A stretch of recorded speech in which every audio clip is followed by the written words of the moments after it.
Buenas tardes, muchas gracias a los panelistas por sus brillantes exposiciones y por la importancia de este foro respecto a la decisión que van a tomar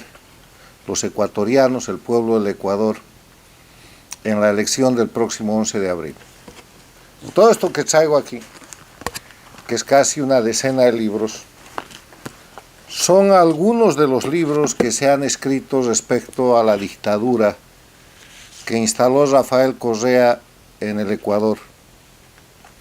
Empezando por la valiente propuesta del expresidente Osvaldo Hurtado,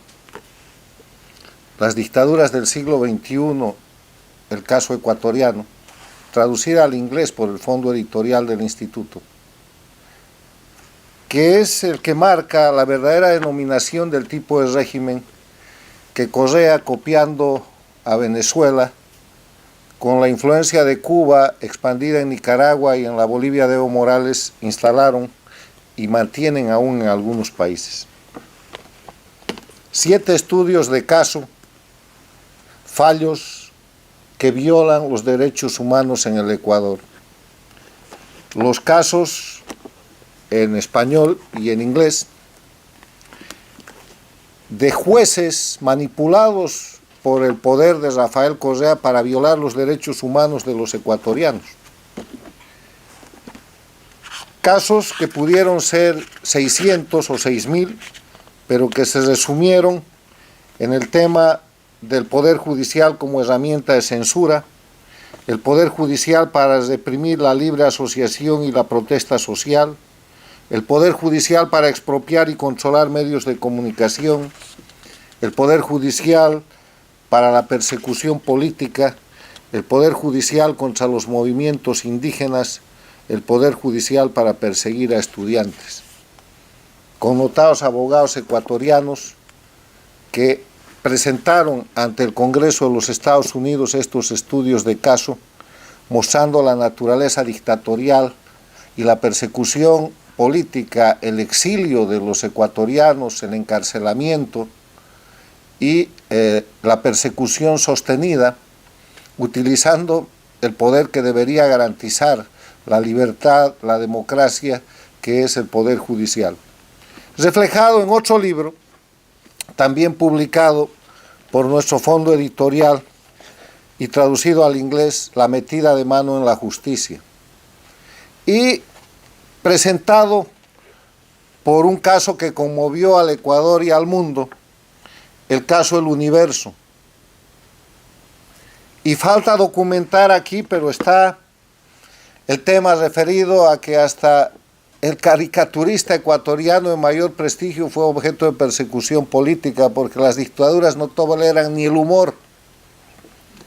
Aquí hay un estudio de Douglas Farah y de Glenn Simpson respecto a la implicación del Ecuador en el narcotráfico como narcoestado bajo el gobierno del Ecuador. Aquí hay una serie de documentos que forman parte de la historia de la dictadura del Ecuador que quiere repetir. Pero además de estos libros,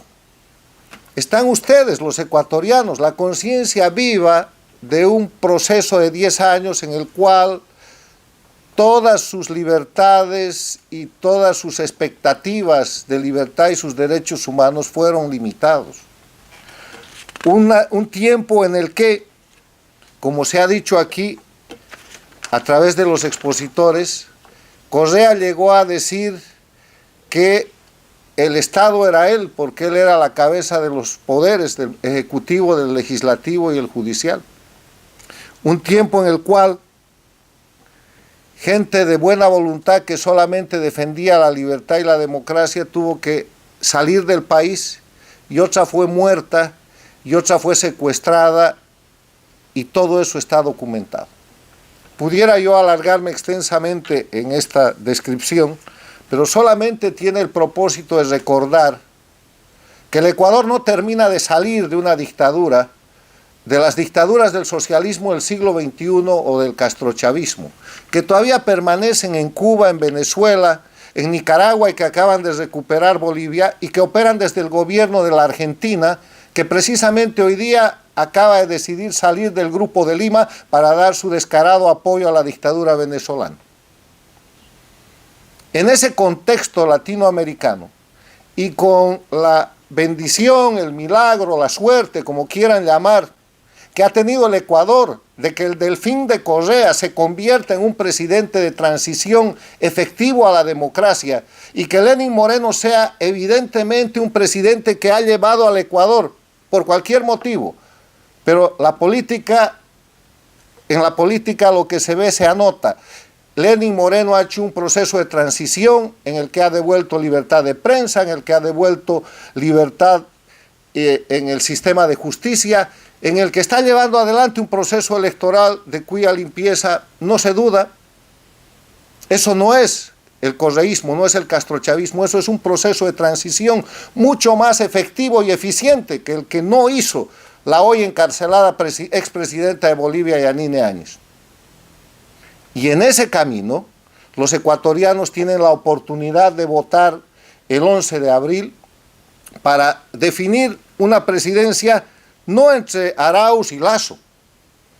no entre una persona con más posibilidad de propaganda o un señor más o menos serio. Este no es un tema de personas, porque las elecciones no son concursos de belleza ni de simpatía. La definición que el Ecuador va a tomar el 11 de abril es una definición entre la dictadura y la democracia. El eje de confrontación está dado entre el prorroguismo, la impunidad, la corrupción, el narcotráfico, la falta de independencia del Ecuador, que volverá a ser sometido al eje Caracas-La Habana, con el control de Nicaragua, Argentina y Bolivia,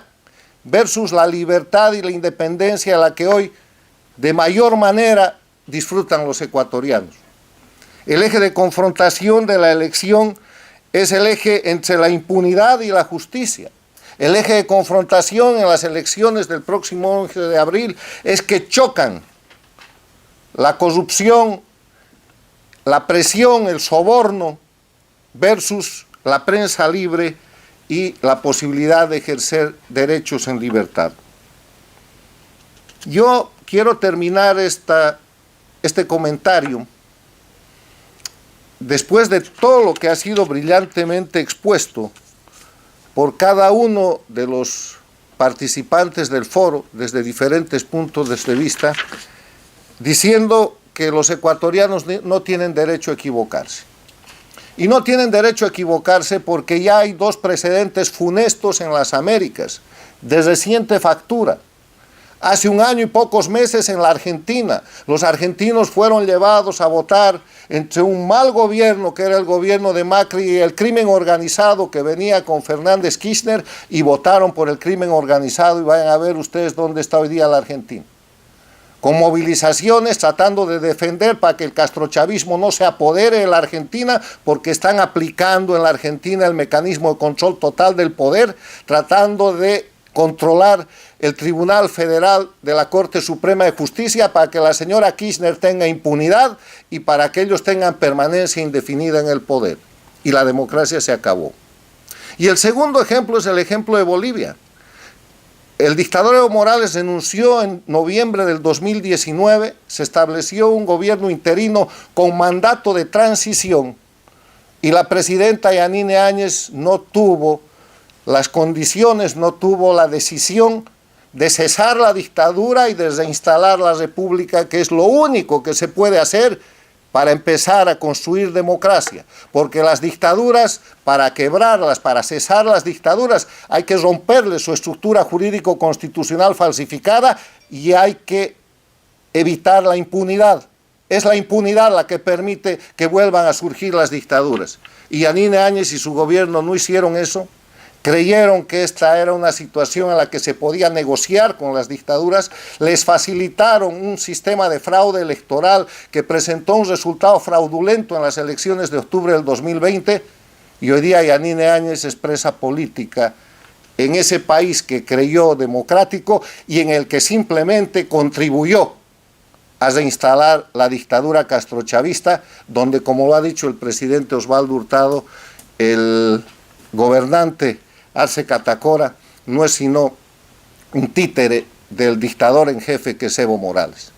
como lo es en la Argentina el gobernante presidente Alberto Fernández, cuando la verdadera dueña del poder se llama Cristina Fernández de Kirchner.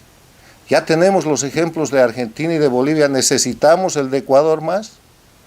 Ya tenemos en la Argentina y Bolivia campañas electorales en las cuales, con fraude, con engaño a la ciudadanía, con sobornos públicos, con manipulación y con recursos extraordinarios, que obviamente provienen del narcotráfico, de la guerrilla, como se ha demostrado en el caso del Ecuador,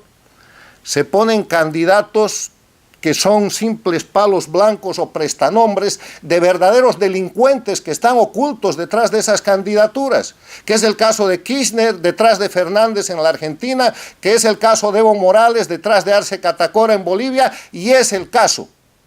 de Rafael Correa detrás de su candidato Arauz en el Ecuador. Los ecuatorianos no pueden ni deben equivocarse, porque está en juego su futuro, el futuro de sus hijos, su libertad, o el retorno a esa década de oprobio que sin duda, vean el ejemplo de Bolivia, no será una década porque cuando vuelven, vuelven indefinidamente. Muchas gracias.